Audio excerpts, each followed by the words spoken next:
Marco Túlio, para a gente trazer casos clínicos para discutir com vocês. Aí, o que estávamos conversando anteriormente é da próxima reunião, em vez de nós três trazermos casos clínicos para discussão, vocês trazerem casos clínicos, podem enviar uma semana ou 15 dias antes, não precisa estar como a gente coloca na parte de slide, pode mandar as fotos e a história clínica, e a gente trazer para a gente discutir em conjunto. Talvez fique um pouco assim mais dinâmicos. O que é que vocês acham? Oi? Vocês estão escutando? Eu estou escutando. Você está me ouvindo, Esther? Sim, estamos ouvindo. Alô? Pronto. Eu acho que o problema é que os residentes, às vezes, eles ficam muito assoberbados, e acho que tem um pouco de timidez também, de achar que tem que apresentar uma aula muito bem feita, mas como você falou, se trouxer só as fotos do paciente e um leve... E discutir qual a conduta, até questão mesmo de diagnóstico. Na realidade, a proposta não é quem traz falar da doença como a gente fala, é trazer o caso clínico para que todos nós possamos discutir como a terapêutica, às vezes até a relevância da semiologia, alguma coisa, entendeu? Acho que seria bem interessante. Mas, assim, vou deixar para, no final, amarrar essa ideia. Bom, então, hoje, mais uma vez, estamos reunidos, vamos dar continuidade. Reunião de casos clínicos, aí, meus conflitos de interesse. Então, como todos nós sabemos, a psoríase é uma doença crônica imunomediada. Aí, aqui, eu quero chamar a atenção justamente a esse impacto negativo na qualidade de vida, certo? Então, isso é muito importante, inclusive no critério de gravidade, que muitas vezes algumas pessoas ainda se limitam a achar que psoríase grave é aquela que vai ter extensão, um passe muito alto. E muitas vezes a gente vai ter até áreas especiais com passe menor, e o critério de gravidade, ele modificou um pouco, em que a gente também vai valorizar a qualidade de vida. E a gente vai ter situações que a gente vai ter psoríase com PASI pequeno e um impacto muito grande, e também aquela psoríase bem extensa e com esse impacto de vida extremamente prejudicado. Então, evidências de estigma, autoimagem negativa, ansiedade, depressão, ideação suicida pode estar presente mesmo na psoríase leve. E a natureza da apresentação dermatológica da psoríase por si só, principalmente quando em áreas visíveis do corpo, vai provocar diferentes percepções em relação à sua gravidade e limitação por parte da pessoa cometida. E as experiências negativas, elas são cumulativas. Então, muitas vezes, quando a gente olha para o DLQI, a gente está fazendo aquele retrato, o retrato da última semana. Mas as experiências negativas ao longo da vida, que elas vão se repetindo, ela vai levar a pessoa a se limitar, e a pessoa ela tem a tendência de evitar situações e que ela vai estar exposta, que é justamente evitar experiências e o preconceito. E existe também a teoria que se fala do ganho potencial da pessoa enquanto indivíduo, que ele tem o prejuízo, ele é prejudicado. Vai ter experiências negativas, aquela pessoa começa a se reprimir, começa a evitar situações, e aquele ganho dela, seja profissional, seja efetivo, ele se torna prejudicado. E a gente vê que a maioria dos pacientes, tem dados de literatura, que eles eles têm uma longa jornada, desde o aparecimento das lesões até o controle da doença em si. Existem pessoas que levam até o período de 7 anos para poder ter o controle das lesões, encontrar aquele médico que venha realmente tratar e deixar a pessoa bem. Então, aqui eu estou trazendo para vocês um caso de uma paciente de 24 anos, uma paciente jovem, sexo feminino, natural de São Mamede, Paraíba, empresária.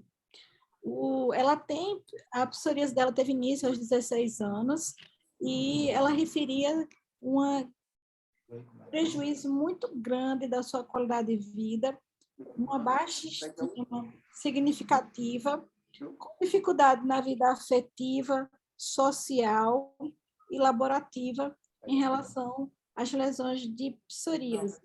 Ela relatava que, mesmo morando na Paraíba, região Nordeste, como assim também Ceará, Fortaleza, Bahia, outras áreas que a gente sabe que existe praia, ela era uma pessoa que vivia coberta, usava só blusas de mangas longas, e uma pessoa jovem.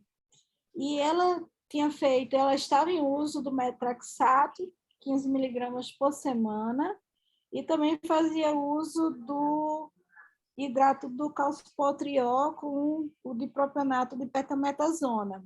Já tinha usado propionato clobetasol e emolientes. Bom, e aqui é ela, certo? Então, a gente vê essas lesões extensas de psoríase, é uma paciente quase eritrodérmica, com edema importante em tornozelos. Esse edema não é intesite, é do próprio processo inflamatório das placas de psoríase. É uma paciente jovem, então, um histórico que começou aos 16 anos e com 24 anos sem controle da psoríase. E aqui a gente observa uma paciente que inicia com esse quadro de psoríase justamente na adolescência.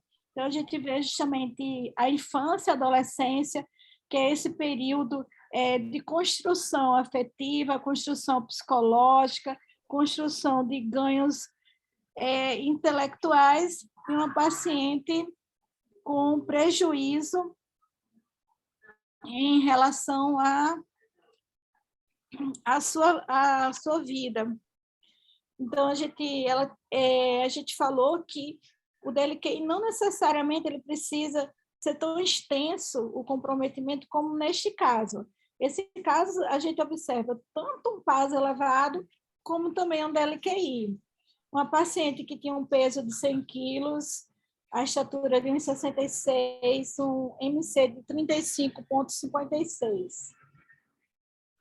Bom, então, a gente fez, né, isso é praxe, aqueles exames para avaliar o uso do biológico. Aqui a gente não quis modificar o MTX em termos de aumento de dose, nem para via subcutânea. Uma paciente que, com 15 miligramas, já há algum tempo com o metraxato não melhorou, mesmo que a gente aumentasse, não ia melhorar.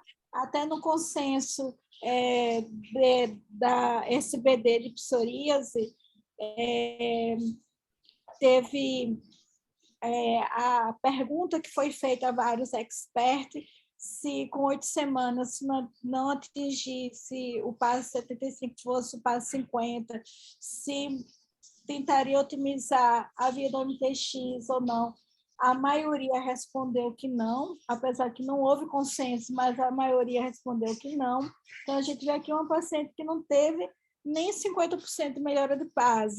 Então, não tinha tanto sentido a gente tentar otimizar. Além disso, uma paciente que tem obesidade, a gente sabe que a obesidade também é uma das contraindicações relativas ao uso do MTX. Tinha um PPD de 7 milímetros, uma radiografia, uma tomografia computadorizada favorecendo a tuberculose latente, a tuberculose doença. Ela foi excluída pela pneumologia. Então, essa paciente ela fez uso da isoniazida. Se fosse hoje, a gente faria o esquema 3HP, que é o novo esquema de tratar a tuberculose latente, e na época foi feita isoniazida. Essa paciente é uma paciente, esse caso, 2019. Então, se fazia isoniazida na quimioprofilaxia da TB. Bom, então, após 30 dias de uso de isoniazida, foi iniciado o risankizumab, que é um medicamento biológico de alta afinidade contra a subunidade P19 da IL-23, inibindo o desenvolvimento de células TH17 patogênicas. Então, a gente sabe que a gente tem um TH17 patogênico e um não patogênico. Aqui, os receptores de IL-23 na TH17 patogênica, e é justamente esse linfócito que ele vai estar envolvido na patogênese da psoríase. Bom, a gente não precisa de ajustes em relação ao peso, vai existir a fase de indução na semana 0,4 e depois a gente vai fazer a cada 12 semanas. Então, são 150 miligramas. Lembrando que cada seringa tem 75 miligramas. E aqui, com 16 semanas de uso do risankizumab, a gente vê essa resposta espetacular. Então, a gente já vê uma paciente sorrindo e a gente vê manchas residuais, mas a gente não tem mais nenhuma placa em atividade. Então, uma rápida resposta, além de alcançar um PASE e também um DLQI satisfatório. Então, assim, como mensagem, o que é que eu quero trazer da importância desse caso clínico? Que a qualidade de vida, a gravidade clínica, devem ser consideradas no planejamento e acompanhamento do tratamento da psoríase. Recomendado atenção em buscar diminuir a longa jornada entre o diagnóstico e o controle efetivo da psoríase. E o risankizumab, ele demonstrou ser eficaz com rápida resposta, que a gente está falando de um PASE 100 em 16 semanas. Também o DLQI pontuou 0 dessa paciente. E observou-se a relação da resposta clínica em relação à melhoria da qualidade de vida, bem como resposta sustentada. Tem uma paciente que ela está hoje com mais de 15 meses, ela é desde 2019, e com esse perfil de segurança, evoluindo sem nenhuma intercorrência. Então, a gente tem hoje o risankizumab já no SUS, certo? A gente tem como já prescrever tanto pelo SUS, como também entrou no rol da ANS. Então, esses casos clínicos que eu tenho trazido para vocês, eu estou procurando trazer casos clínicos de diferentes imunobiológicos. Tenho mostrado, minha intenção aqui é mostrar que todos eles são muito bons, que a gente tem indicação para cada imunobiológico em relação ao perfil do paciente, que é uma paciente jovem que ela estava necessitando de uma resposta rápida, extremamente sofrida, e que a gente optou justamente pelo risankizumab, por ser um dos biológicos que a gente tem um maior percentual do paciente conseguir entrar no PASE 90-100. Então, era no sentido real de resgate da vida dessa paciente. Bom, então, um caso curto, mas que eu trago aqui para a gente lembrar de não atrasar, de deixar esses pacientes bem, e me coloco à disposição para esclarecimento de alguma dúvida, e também para Gladys e Marco Túlio fazerem os comentários, e vocês também. Legal, Esther. É interessante, né? que no passado a gente achava que essa questão aí da depressão, né, da baixa autoestima, estava relacionada com o paciente olhar para as lesões e se sentir mal, né? Mas hoje está cada vez aí mais claro que o processo inflamatório inflama lá o cérebro, né? Então, os mecanismos são bem interessantes, isso aí está já bem descrito, né? Tanto na psoríase como na dermatite atópica também, né? Muito interessante. E aí é uma coisa que a gente tem que valorizar muito, né? Essa questão da autoestima. Nas consultas, a gente tem que estar levantando a bola do paciente. Às vezes é um paciente gordinho, estimular a fazer uma dieta, procurar o nutricionista, o endócrino, né? Então, isso aí é fundamental. Que é o caso dessa tua paciente, né? Acho que você já deve ter encaminhado aí para um endócrino, pelo menos, né? Ela está fazendo um beach tênis. Olha aí. Que é o esporte do momento. Legal, legal. Muito bem. Minha nora também fazem beach tênis. E antes, assim, ela não usava biquíni, só usava roupas cobertas. Ela já veio no retorno com biquíni. Ela disse, olha, doutora, eu comprei o biquíni. Legal, parabéns. Bem. Vocês estão me ouvindo, Esther? Sim. Ótima a sua apresentação. E o interessante é que eu vou apresentar um caso também, nós não combinamos nada, mas que tem tuberculose pelo meio. E você falou aí, eu queria que você esclarecesse melhor sobre os esquemas que o guia, as diretrizes do Ministério da Saúde colocaram para os pacientes com tuberculose latente. Você disse que não se usa mais a isoniazida sozinha? O Ministério da Saúde, desde o ano passado, ele já publicou o novo protocolo, o novo PCDT, que é o esquema 3HP. E no início desse ano, ele vem incentificando justamente para ser usado.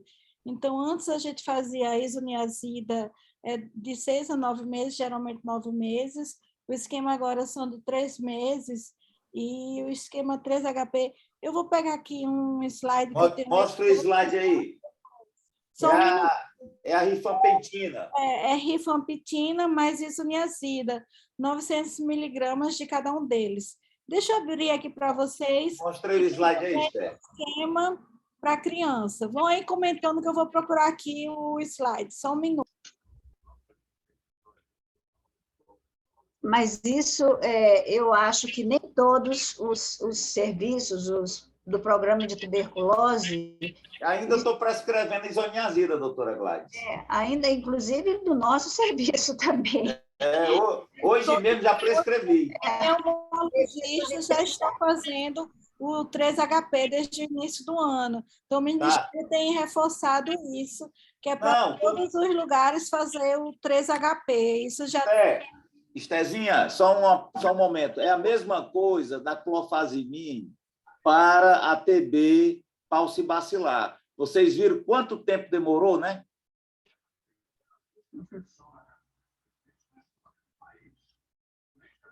Então, vocês, nos seus casos de TB latente, você não faz mais o esquema antigo? Na realidade, os casos de TB latente do meu serviço e também do privado, quem faz é a pneuma. E a pneumologia do meu serviço e os pneumos privados não estão fazendo esquema antigo, estão fazendo 3HP. Isso aí está fácil de... Isso já entrou desde o ano passado. Não, tudo bem. Esse ano é que o Ministério da Saúde tem intensificado que todos façam 3HP. Deixa eu pegar aqui que eu vou mostrar para vocês. Mostra. Só um minuto.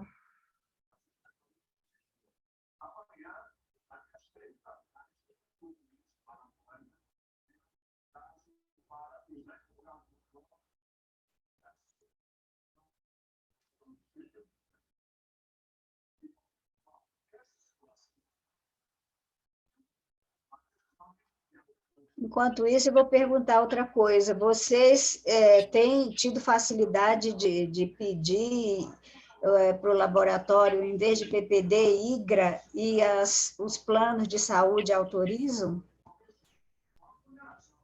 Doutora Gladys, aqui em Fortaleza, a gente tem conseguido, através dos convênios.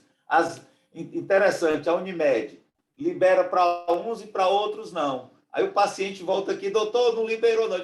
Libera sim que liberou para outros pacientes. Aí eles voltam lá e dá certo, né? Uhum. Que ótimo. É. Até a Apivida está liberando, doutora Gladys. Né? Porque tem alguns convênios que pedem uma explicação por que está fazendo isso, né? Então, eles criam um pouquinho de resistência. Pelo menos aqui em Brasília, não é todo convênio que aceita, não. Como é que eu tiro essa tela ali? Para poder fotografar aqui essa da Esther. Esther, essa é do Ministério da Saúde, não é? Tem crianças.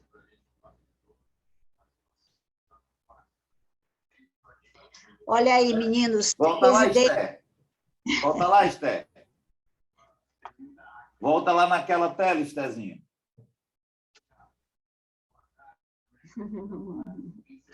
Aqui está explicando nesse texto, né, o novo tratamento para infecção latente. Bem interessante. Realmente, lá no programa de tuberculose do hospital, nós estamos atrasados. Espera aí, vamos lá, deixa eu explicar. Volta naquela tela lá. Eu vou colocar, tenha calma. Tuberculose latente agora é notificado, tá? Que antes não era. Tem que ser notificado. Então, isso aqui, o Ministério da Saúde, a partir deste ano, que é justamente agora, 2022, o Ministério da Saúde passa a distribuir de forma regular o novo tratamento para infecção tuberculose latente. Aí o esquema foi incorporado no Sistema Único de Saúde no segundo semestre de 2021. Esse aqui é o cartaz do Ministério da Saúde, ele vem reforçando justamente que todos façam o esquema 3HP.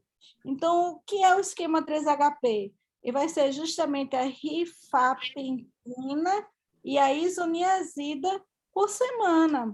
Vai ser 900 miligramas de cada um, certo? E vai ser feito somente 3 meses. Aí aqui ele traz para a gente a posologia em adultos acima de 14 anos, que tenha no mínimo 30 quilos, e de criança de 2 a 14 anos, tá? Ele vai trazer aqui também como deve ser feito. Aqui a gente vê de uma forma melhor. Aí ele também está incentivando, e aqui ele traz as vantagens do esquema 3HP, que é a redução do tempo de tratamento, que agora passa a ser de 3 meses, comodidade possológica, tomada dos medicamentos apenas uma vez por semana, aumento da adesão ao tratamento, conveniência da realização do tratamento diretamente observado, uma vez que a administração do medicamento ocorre uma vez por semana, potencial de redução de custos referente ao armazenamento e distribuição dos medicamentos, e otimização das atividades de assistência farmacêutica e dos demais serviços de saúde em todos os níveis. E lembrando que TB latente agora é notificado, que antes não era. E então, assim, desde o início do ano, os pneumologistas que trabalham junto conosco, todos os casos de TB latente foram notificados e tratados com o esquema 3HP.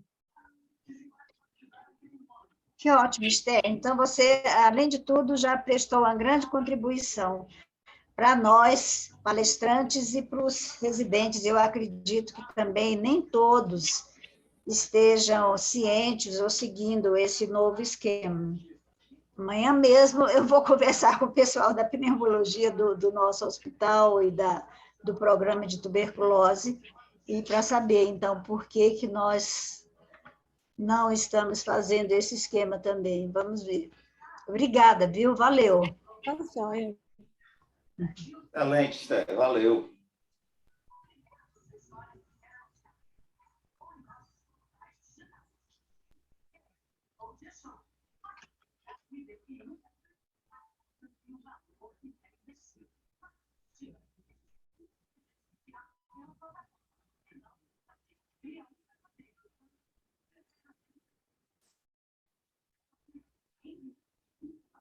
Quem quer apresentar agora? Eu posso apresentar, porque, inclusive, tem muito a ver com o que a Esther apresentou também, é um caso que no meio da história dele entra a tuberculose, então acho que é interessante. Pode ser? Ah, doutora, pode ir. Aí Primeiras damas. a Maria vai me ajudar. Vamos lá, Maria. Então, aí são os meus conflitos de interesse. Pode passando. O nosso caso é de um paciente, seu Antônio, um senhor de 67 anos, natural de Itajubá, Bahia, aposentado, funcionário público, e desde 2006, quando ele nos procurou, ele já tinha uma psoríase pela primeira vez, então é um paciente relativamente antigo do serviço. E ele vinha com uma história de que apresentava psoríase em placas há 20 anos, associada à artrite psoriásica, que ele tinha uma forma de artrite que era periférica, com muitas articulações, e na pele era grave e evoluiu rapidamente para a eritrodermia. Na história pregressa dele, ele tinha naquela época 67 anos, então 40 anos antes, quando ele tinha ainda 27, ele tinha relato de ter tido tuberculose pulmonar e que a vida havia sido curado e tratado com o que existia na época, há mais de 27 anos atrás. Muitas comorbidades, o paciente já tinha tido infarto do miocárdio 3 vezes, usava marca-passo, hipertenso, diabético, esteatose hepática não alcoólica, dislipidemia, gota, hipotiroidismo, fibromialgia, depressão e um transtorno de ansiedade grave. Também, com tantas comorbidades e com uma psoríase grave, era difícil não ser ansioso, né? Próximo. Pode passar. Ele tinha um acompanhamento paralelo com a reumatologia, inicialmente, de comum acordo, nós e a Reumato, foi a primeira vez que ele tinha chegado ao nosso serviço, a ideia foi tratá-lo, era 2006, foi tratá-lo com metotrexato, a dose prescrita foi 20 miligramas por semana, e corticoterapia tópica, né? O metotrexato, claro que a gente usa semanal, era oral, e com o ácido fólico no dia seguinte, 5 miligramas por semana. Depois de 12 semanas, ele não tinha melhorado quase nada, o paciente sempre muito ansioso, e diante dessa baixa resposta e da gravidade do caso, nós resolvemos solicitar exames com vistas à mudança de tratamento. Dos exames, todos vieram normais, raio-x de tórax absolutamente normal em 2006, PPD 0 em 2006. Pode passar. Ele tinha um PASI alto, 32, DLQI de 21, ele tinha uma poliartrite psoriática em atividade, e, resumidamente, o quadro dele era esse, 12 semanas de metotrexato, 20 miligramas, sem melhora. Então, eu pergunto para vocês, qual a sua escolha para dar continuidade a esse tratamento? Paciente grave do ponto de vista de pele, do ponto de vista de artrite, e não responsivo ao metotrexato. Vocês acham que vale a pena usar a citretina? Ele tem esteatose, né? Então, esteatose importante. Além disso... E também não trataria a artrite, né, doutora? Pois é. Exatamente. Exatamente. A citretina não trata a artrite. O metotrexato pode tratar a pele e a articulação. Então, a citretina nós descartamos. Ciclosporina. Também não faria, não. Só se for. Também não faria, não, porque o paciente é obeso, é diabético, né? Tudo bem, a senhora vai fazer isso durante pouco tempo, né? Mas como uma droga para tirar de uma crise, né? Então, ciclosporina... Eu biológico logo. Já, né? Fototerapia, vocês pensariam, ou PUVA, ou VB, também não trataria a articulação, né? Então, realmente, a ideia é mudar logo para o imunobiológico. E nós já tínhamos pedido os exames pensando nisso, tanto que a gente pediu também raio-x de tórax, PPD, já preparando para isso. Vamos à próxima. Aí, na época, o primeiro biológico, imunobiológico para a psoríase que chegou em Brasília foi o infliximab. Acho que no Brasil todo, de um modo geral. Depois é que veio o etanercept o último anti-TNF a chegar foi o adalimumab. Mas, naquele momento, o que nós dispunhamos e ao qual nós tínhamos acesso via farmácia de alto custo era o infliximab. E a dose clássica é 5 miligramas por quilo em infusão venosa. Lembrando que é o único imunobiológico desses que nós temos usado e que estamos familiarizados, é o único que é utilizado por infusão venosa. Era o único, então, disponível na época, e nós introduzimos o tratamento, e com 60 dias ele tinha um controle assim impressionante. Foi muito rápida a melhora dele, como a gente costuma observar em quem usa infliximab, inclusive com controle das dores também. Ele permaneceu bem no esquema de manutenção. O esquema de manutenção é uma infusão a cada 2 meses, né? Então, realmente, foi um espetáculo a resposta dele. Só que, vamos passar para o próximo. Então, lembrando do infliximab, os dados principais, agora a gente já sabe, ele é aprovado há mais de 20 anos, ele é um anticorpo monoclonal quimérico, inibidor do fator de necrose tumoral, é daquela primeira geração de imunobiológicos, são os anti-TNF, aprovado pela Anvisa para psoríase em placas, artrite psoriásica e as outras indicações que a gente conhece, as doenças gastroenterológicas, crônico, retocolite ulcerativa, artrite reumatoide, espondilite anquilosante e outras. A dose é essa, o paciente toma a primeira injeção, seria o dia 0, depois de 2 semanas, ele toma a segunda, é a fase de indução, e muitos pacientes, após a segunda semana, já apresentam uma melhora assim espantosa. Depois ele faz mais um mês depois, que é na semana 6, e aí fica na manutenção. Ele ficou muito bem na manutenção por 8 semanas. Por 8 semanas, não, a cada 8 semanas. Ele ficou anos muito bem. Pode passar o próximo.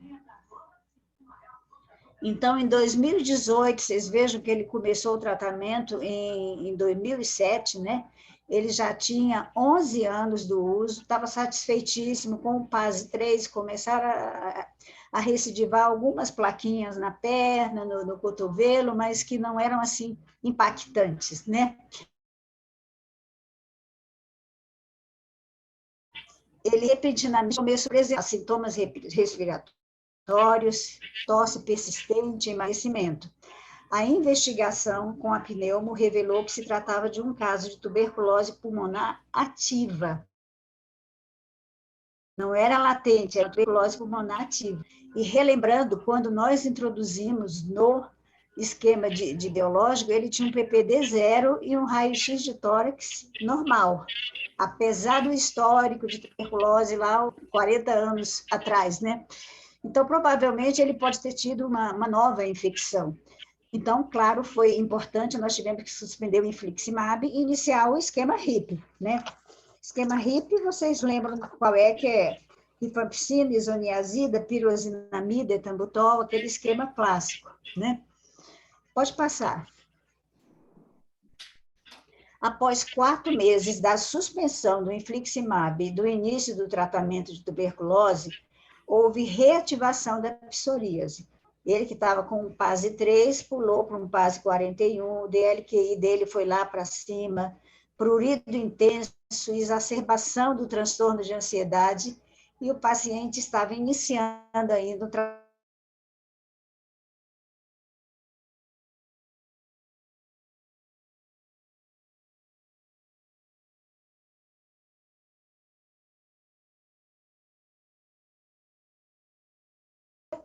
E do tópico com o clobetasol.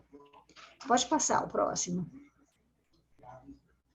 Nada do paciente melhorar com esse esquema, ele chegou a ter ideação suicida, dizendo que preferia morrer a ter que continuar com a psoríase em atividade, aguardando o término da RIP, né? No 8º mês, naquela época, a pneumologia, hoje em dia, eu acho que não passa de 6 meses, mas naquela época, a programação dele era, acho que, 9 meses de tratamento. Então,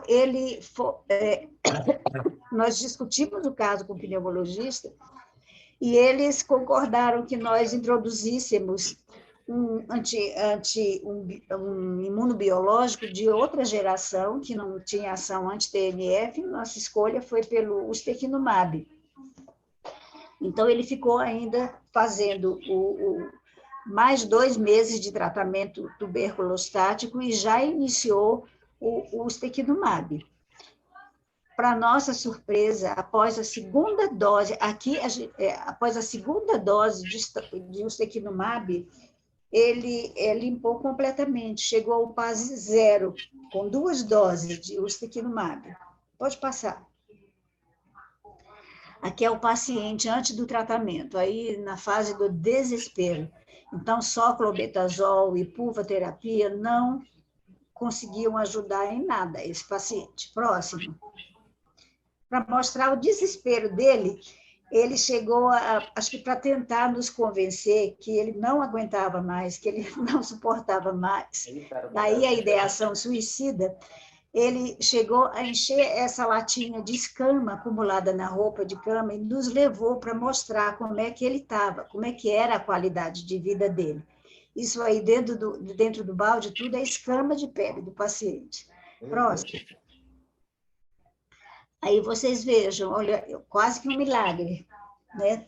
2 doses de ustekinumab. Ustekinumab, então, não é um anti-TNF, então, ele é dos mais seguros entre os biológicos. Existem agora já alguns relatos esporádicos de aparecimento de tuberculose na vigência do ustekinumab, mas é uma exceção, não é como com os anti-TNF. Com os anti-TNF, frequentemente, são descritos relatos de casos de paciente com tuberculose ativa, sim. Próximo. Então, só para lembrar, ele não é um anti-TNF, ele é um anticorpo monoclonal IgG1-capa humano. O mecanismo de ação dele é se ligar à subunidade P40, ele inibe essa ligação da interleucina 12 e 23 aos seus receptores de superfície celular. Então, é uma segunda geração, ele foi o primeiro representante da segunda geração de biológicos para a psoríase, que são aqueles com ação não anti-TNF, mas anti-interleucina, e no caso, as interleucinas 12 e 23. Hoje a gente já tem os anti-IL-17, já temos os anti-IL-23, mas o precursor das anti-interleucinas foi o ustekinumab. E a comodidade posológica dele é fantástica, é uma medicação que você aplica uma dose, a indução é simplesmente um mês depois, você dá a segunda dose, isso já é a fase de indução, e a seguir o paciente fica tomando de 3 em 3 meses, a cada 12 semanas. Então, ele tem essas qualidades. Primeiro, da comodidade posológica. Segundo, é esse mecanismo de ação diferente que não imunossuprime tanto quanto os anti-TNF. Próximo. Aqui, só lembrando que a gente já falou, é um anticorpo totalmente humano, é P40. P40 é essa subunidade compartilhada pela interleucina 12 e 23. Então, ele previne essa ativação mediada pelas citocinas 12 e 23 e diferenciação das células T. Então, com isso, interrompe-se aquela cascata de citocinas que ocorre na fisiopatologia da psoríase. Próximo. Então, ele também tem grandes vantagens de ser uma droga que tem um acompanhamento assim, de longo prazo. Esse trabalho foi publicado quando já se tinha 5 anos de aprovação e mostra a segurança, além da eficácia, a segurança. É um grupo assim, multidisciplinar, com todos esses trabalhos publicados por investigadores, e corroboram que, em casos em que você tem um paciente ou saindo de uma infecção oportunista, ou com perigo de fazer uma infecção oportunista, é muito mais interessante você já iniciar o tratamento por um medicamento com ação anti-interleucina do que arriscar com um anti-TNF. E esse estudo aí é um estudo de longo termo, com um N grande de pacientes, que dá mais segurança para o médico prescrever. Próximo. Então, com relação à reativação de casos de TB latente, que nem nós acreditamos que seja o caso, eu acho que foi uma nova infecção que ele teve, mas no caso de TB latente, que é o mais corriqueiro na nossa rotina, são descritos casos com todos os anti-TNF, com infliximab, com adalimumab, mesmo com etanercept. Existem casos isolados, raros, com esse inibidor de interleucina 12 e 23, e com esses mais novos, interleucina 17 e 23, não existem registros de reativação de casos de tuberculose latente. Eu acho que esse é o próximo, é o último, não é? Isso. Então, tá aí. Eu achei interessante trazer esse caso, primeiro para mostrar como é que a psoríase pode ser uma doença assim, desesperadora, né? O paciente tem ideação suicida mesmo, ele não se sente mais amparado, e também essa questão da tuberculose. A tuberculose é muito comum no nosso país, então a gente tem que estar atento mesmo.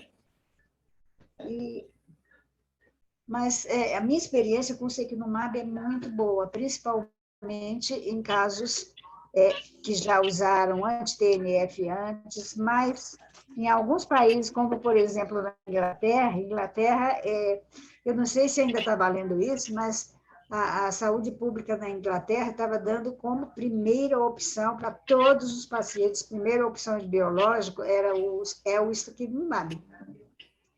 Eles não estavam seguindo esse PCDT nosso, de primeiro ser anti-TNF, não, lá, até porque eles fizeram estudos também de farmacoeconomia e chegaram à conclusão que era o mais interessante para a saúde pública inglesa, que todos os necessitados de biológico, até algum tempo atrás, usassem preferencialmente o sequinumab. Hoje nós já temos uma realidade diferente, a gente vê como é interessante também a ação dos anti-interleucina 17 e 23, mas até algum tempo atrás, entre anti-TNF e anti-interleucina 12 e 23, claro que o anti-interleucina 12 e 23 é mais seguro e mais eficaz, a longo prazo. Então, é isso. Doutora Gladys, aí a senhora mostrou aí que o anti-23 puro e o anti-17 são mais seguros, né, com relação à questão da TB. E o Stelara também. Aí eu pergunto, será que não é o fato de mexer ali com aquela 12, né? E a 12, na verdade, nem precisava mexer com ela, né? De repente, esses casos que a senhora mostrou foram pouquíssimos, né? E a outra coisa que eu queria acrescentar é que todos os pacientes que a oncologia liberou para a gente usar imunobiológico, eu migrei para o Stelara, porque eu acho assim mais seguro também, concordo com a senhora. Paciente com câncer de fígado, de rim, câncer de próstata, tenho bem uns 3 lá na UFC e eu estou usando o Stelara. E um outro caso que foi de um paciente que se tratou de linfoma não Hodgkin. Aqui nós temos uma dificuldade com a saúde pública, porque os coordenadores daqui não admitem que nós usemos, que nós prescrevamos e indiquemos o sequinumab sem que usem antes o adalimumab, que é o anti-TNF que está no PCDT.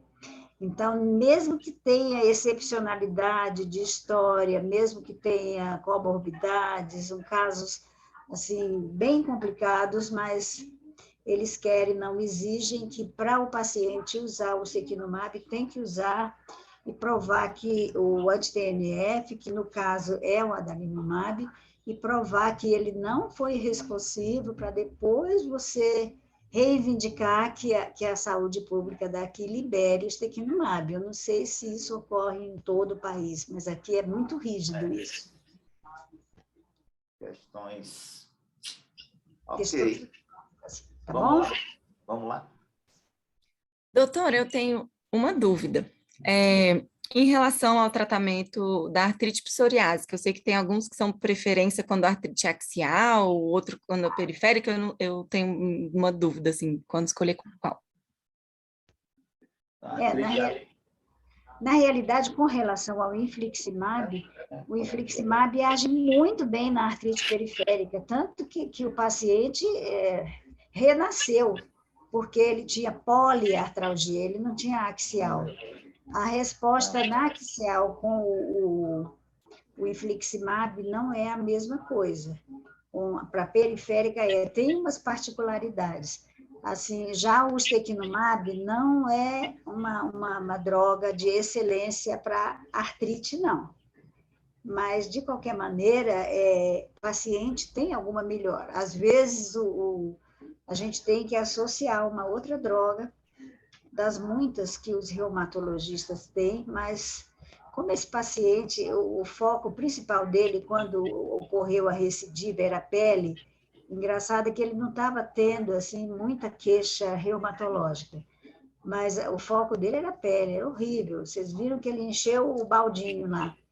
Então, para a pele, o sequinumab é melhor, e para a artrite periférica, ele funciona melhor do que para a artrite axial. Axial eu vou diante 17.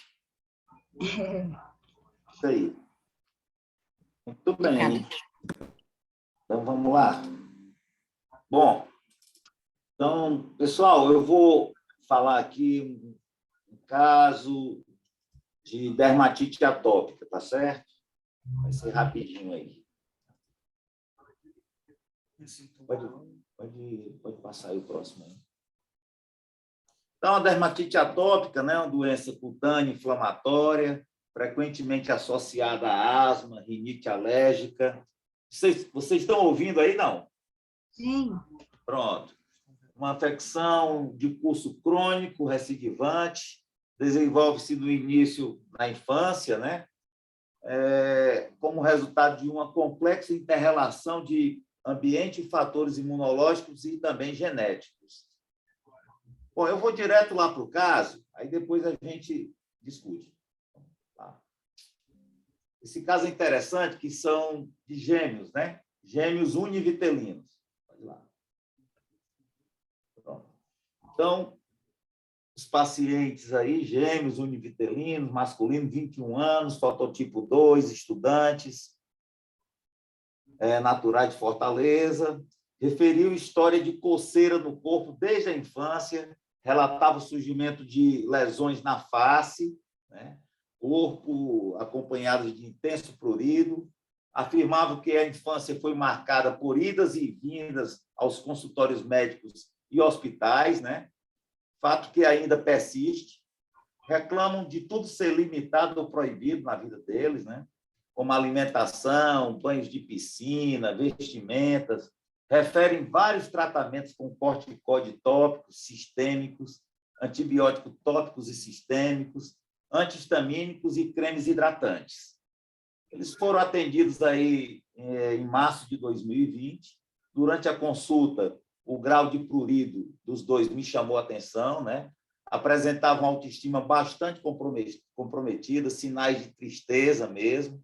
A pele dos dois se apresentava extremamente xerótica, com escoriações, áreas infectadas, com presença até de algumas crostas melicéricas, no tórax, membros inferiores, membros superiores. Negavam asma, rinite e alergia a medicamentos. Também nada de cirurgias prévias. Encaminhei os dois para um acompanhamento psicológico, né? Conversei com os pais, expliquei detalhes da doença e solicitei, na ocasião, exames laboratoriais e biópsia de pele. Eu sempre gosto de fazer biópsia, acho que não custa nada, né?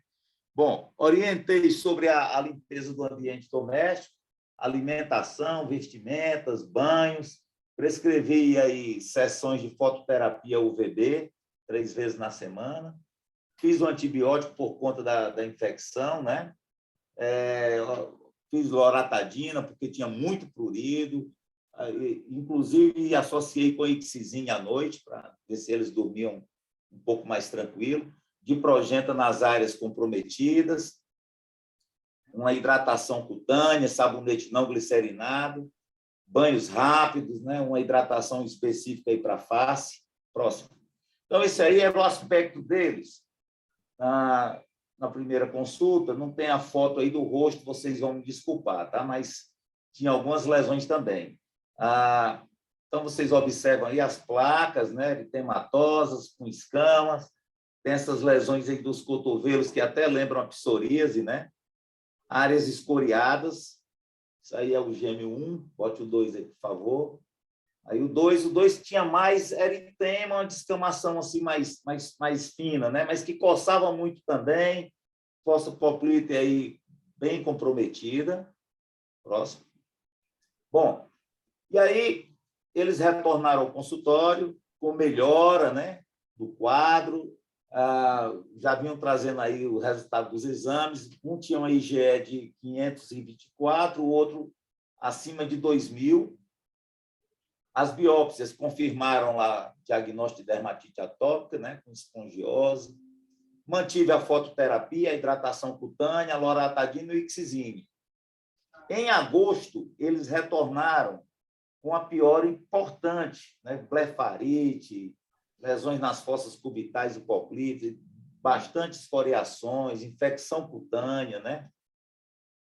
E aí, pessoal, nesse momento, eu resolvi entrar com uma outra coisa aí para eles, né? Mais uma vez, eu fiz antibiótico, né? Pedi para eles retornarem, eles voltaram em setembro. Próximo aí. Pronto. Quando eles retornaram aí, eu tinha pedido novos exames, a IgE dos dois estava acima de 2.000. E aí eu não tive dúvidas e resolvi fazer o dupilumab para eles, né? O do Pix. Então, fiz aí essa dose de 600 miligramas no dia 0 e 300 aí a cada 15 dias. Mas eles só foram iniciar com o tratamento em fevereiro de 2021, porque entraram na justiça, isso aí não tem no rol, né? Foi uma briga danada e, através de liminar, eles conseguiram a liberação. Bom, atualmente eles estão bem, melhoraram muito do prurido, praticamente não existe mais, né? Qualidade de vida deu uma melhorada significativa, a pele está praticamente assim, sem lesões, só mesmo com a hidratação, os cuidados, um skincare, né? Legal, assim, hidratação, e a conduta com o dupilumab está mantida. Os pacientes vêm apresentando aí uma baixa nos níveis séricos de IgE. No último exame já estava aí 672 e 540, né? Porque estava acima de 2.000 nessa última vez que eles estiveram aí no consultório. Bom, e suspendi a fototerapia. Então, aí o aspecto aí do primeiro paciente, né? Vocês podem observar, tem algumas máculas ali hipercrômicas, mas ele melhorou muito. As áreas de liquinificação que tinha aí nas fossas cubitais praticamente sumiram, né? Próximo. Bom, esse aí, realmente ainda vocês observam aí um pouco aí de descamação, né? Mas em relação ao que estava, ele também está bem satisfeito. A conduta está mantida, os dois estão fazendo aí, tem acompanhamento do psicólogo ainda, né? E eu fico vendo esses pacientes a cada 3 meses. Próximo. Vou passar o próximo aí. Próximo. Bom, isso aí é uma tabelinha, o SCORAD, né, que é uma das maneiras que a gente usa para classificar a dermatite atópica. Passa o próximo aí. Então, nós temos aí ó, o IgA, que pode ser usado, né? O ISE, que pode ser usado, né? O NRS, o SCORAD, esse PON aí, o DLQI e o RADS, ok? Eu confesso a vocês que, nesse caso, eu me baseei só pelo DLQI dos pacientes, até porque também eu faço a documentação aqui fotográfica deles, tá? Então, eu não fui atrás aí de ver SCORAD, de ver IAS, isso aí eu não fiz, tá certo? Pronto, só mostrando aí as posologias do Pilumab, né? Que dá para fazer em crianças dos 6 aos 17 anos, aí, a partir de 15 quilos, né? Ok? Próximo. Agora, vamos voltar lá no slidezinho, que eu quero só mostrar aqui um pouquinho do mecanismo de ação. Tá? Pronto, deixa aí. Volta aí. Pronto. Esse não, volta. Volta. Pronto, vai. Pronto. Aí. Então, pessoal, aí a gente observa essas 3 fases aí. Quando a pele não está lesionada, um estágio aí de lesão no estágio agudo, né? E o estágio crônico. Então, essa pele não lesionada, mas, na verdade, é uma pele que tem alguma falha aí na filagrina, que isso aí, às vezes, é geneticamente determinado também, em alguns grupos, ok? Então, como tem essa falha na barreira, o que é que vai acontecer? Os alergenos vão penetrar ali, né? Bactérias, fungos, alergenos aí do meio ambiente, né? Isso aí vai estimular os queratinócitos a liberarem essas interleucinas aí que vocês observam, a IL-25, a IL-33, o TSLP, né? Que é uma lipoproteína estromal do timo, tá certo? E isso aí vai ativar, vai, na verdade, atrair algumas células, né? Células dendríticas, células de Langerhans, tá? E também essa célula linfóide, né? Bom, por sua vez, elas vão fazer o quê? Vão estimular o linfócito TH0 lá no linfonodo. Tá? Esse linfócito ele vai passar a ser TH2, né? E, a partir daí, ocorre a liberação da interleucina 4, da interleucina 13 e da 31. Ok? Essas interleucinas aí vão fazer o quê? Vão manter esse ciclo, porque elas vão causar mais processo inflamatório e piorar lá a situação da barreira cutânea. Ok?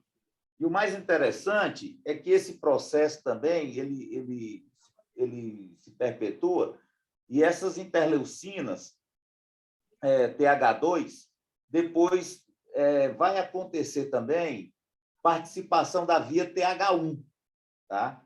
Então, na fase mais crônica, a gente observa com a liberação ali do interferon gama, né? E também tem participação também da via TH22, ok?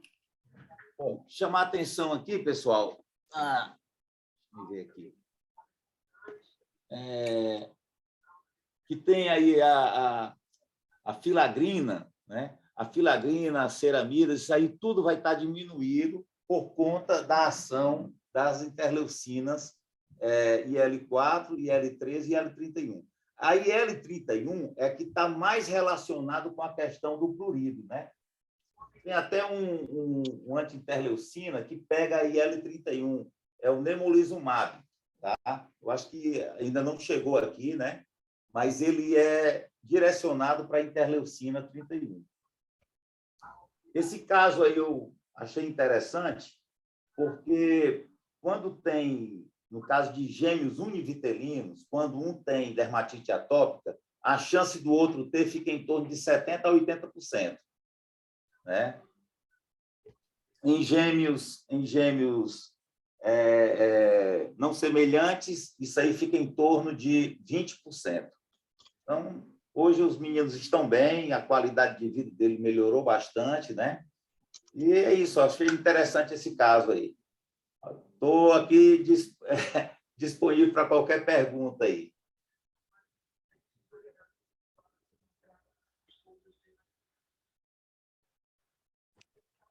Doutor, Oi, boa noite. boa noite. Quando que o senhor faz opção pelo pequenas partículas no lugar do Pilumab, do Rinvoq, por exemplo? Você está falando para fazer o anti-JAK, né? Anti-Jaquim. Olha, deixa eu te falar, o problema também é com relação a conseguir a gente ter acesso à medicação, entendeu? Isso aí é complicado. Eu estou com alguns pacientes usando baricitinib, e também usando o Rivoq, mas foi porque o laboratório conseguiu isso aí para a gente, né? Uhum. E com relação ao Dupilumab, que foi o primeiro que chegou aqui, isso aí foi através da justiça. Então, assim, uma outra coisa que eu tenho para te falar, que no último curso que a gente participou, a doutora Gladys, não sei se ela estava lá no Rio, realmente os anti-JAK são impressionantes, né? Principalmente aí esse upadacitinib. Os resultados são fantásticos. E uma outra coisa também, viu, doutora Gladys? Eu tenho um paciente que estava usando o Dupilumab. Esse paciente evoluiu com a conjuntivite importantíssima. O oftalmologista me ligou pedindo que eu suspendesse a medicação. Aí eu suspendi e esse paciente atualmente está usando o baricitinib. Ele está com mais ou menos 2 meses, mas a melhora dele não está tão importante não, viu? Paciente que realmente preocupa, né? Então, a questão da escolha, a gente fica assim meio numa situação difícil, porque o acesso ao remédio é complicado. Se bem que o upadacitinib custava R$ 4.000, o baricitinib também. Agora a empresa acertou com um grupo de farmácias e ele está custando aí 1.800, se eu não me engano. Né? É 1.800, por aí. E que fica caro também, né? Que fica caro. Mas, assim, se entrasse com a medicação... Sim. Porque eu já fiz isso uma vez com um paciente meu, Sim. que na época não estava no rol, eu entrei com a medicação, acho que foi o Cosentyx, que na época era psoríase, né? Sim. E aí, depois eu solicitei pelo convênio e como continuidade de tratamento, entendeu? Porque no entendimento, assim, eles não podem descontinuar o tratamento, principalmente se o paciente está com uma evolução boa, entendeu? Sei. Então, Legal. eu justifiquei que o PASE dele tinha evoluído ele nunca tinha usado nenhuma outra medicação, mas ele zerou de lesão, então ele estava muito bem, o DLQI dele, né, tinha zerado também. Sim. E aí eu consegui, assim, pelo Legal. Doutora, agora o convênio só vai dizer o seguinte, olha, porque não está no rol, né?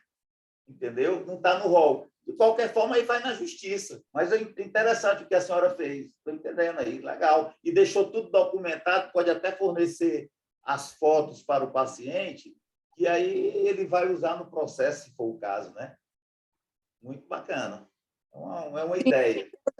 Porque às vezes o laboratório oferece o início do tratamento, né? Sim, sim, sim. É o que aconteceu aqui com o upadacitinib.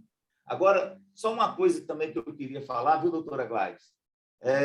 Olha, tem uma paciente lá na Faculdade de Medicina, ela tem só 17 anos. E há mais ou menos uns 3 anos, a gente iniciou um tratamento para ela com Stelara, porque ela tinha biópsia de psoríase. Inclusive, a doutora Tereza Lúcia que iniciou esse tratamento. E essa menina tinha uma resposta muito pobre, mesmo usando Stelara. Depois ela começou a piorar e lembrava demais uma dermatite atópica. Tudo bem, foi feita uma nova biópsia, veio lá a dermatite espongiótica, que poderia até ser uma psoríase eczematizada, né? Fica difícil. Bom, e a gente tentou fazer um tratamento para dermatite atópica. Nesse momento, a gente fez ciclosporina para ela, para tentar depois migrar para um inibidor da JAK, porque a gente estava atrás também do dupilumab, estava difícil, o laboratório apareceu aí para poder ceder a medicação. Quando a menina voltou mais uma vez, ela veio com as lesões no rosto, lesões tumorais. Eu fiz a biópsia e, infelizmente, foi confirmado micose fungoide, né? Com imunistoquímica, e agora ela está aí com o pessoal da hematologia.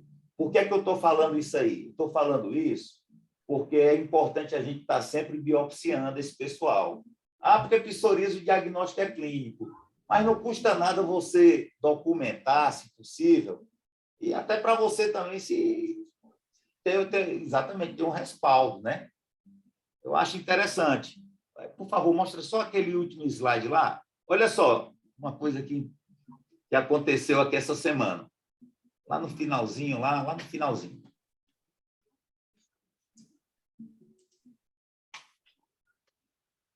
Alô? Bom, vai lá no final.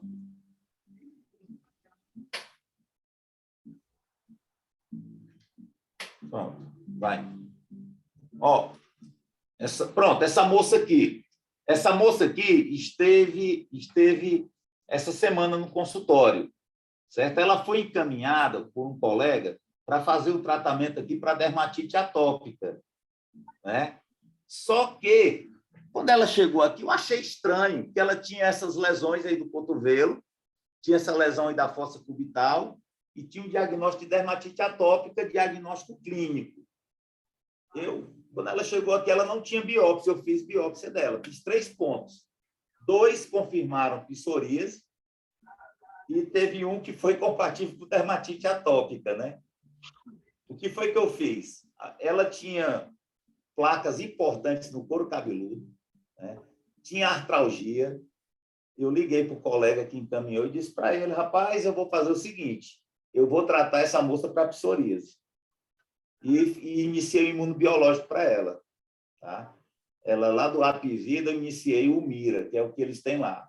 Eles têm o Mira e têm o Talx.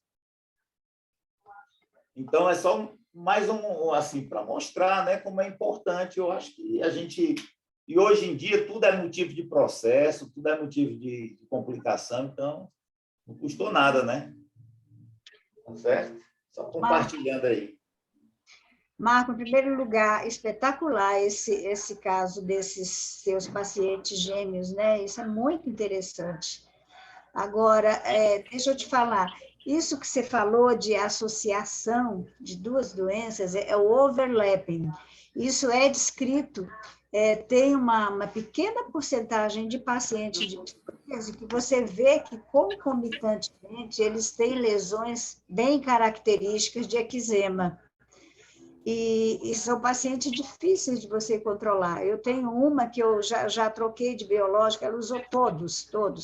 Agora ela está no último, mas a resposta é pobre. Eu até discuti esses casos agora desse encontro que teve lá em São Paulo de imunotopia com o professor, né, Diamond, aquele alemão de Lübeck, que ele é ótimo. E ele foi e falou, olha, psoríase e dermatite atópica são 2 doenças frequentes. Então, não é infrequente que você tenha no mesmo paciente as 2, não. Então, isso é overlap. E ele até falou que, muitas vezes, os pacientes acabam evoluindo melhor com as medicações clássicas do que com os biológicos. Ele falou isso, na opinião dele. Mas é overlap, a gente vê aqui e acolá. São 2 doenças juntas. É muito azar, né? Duas doenças. É verdade, viu, doutora? É verdade. Então, é isso aí. Então, é isso.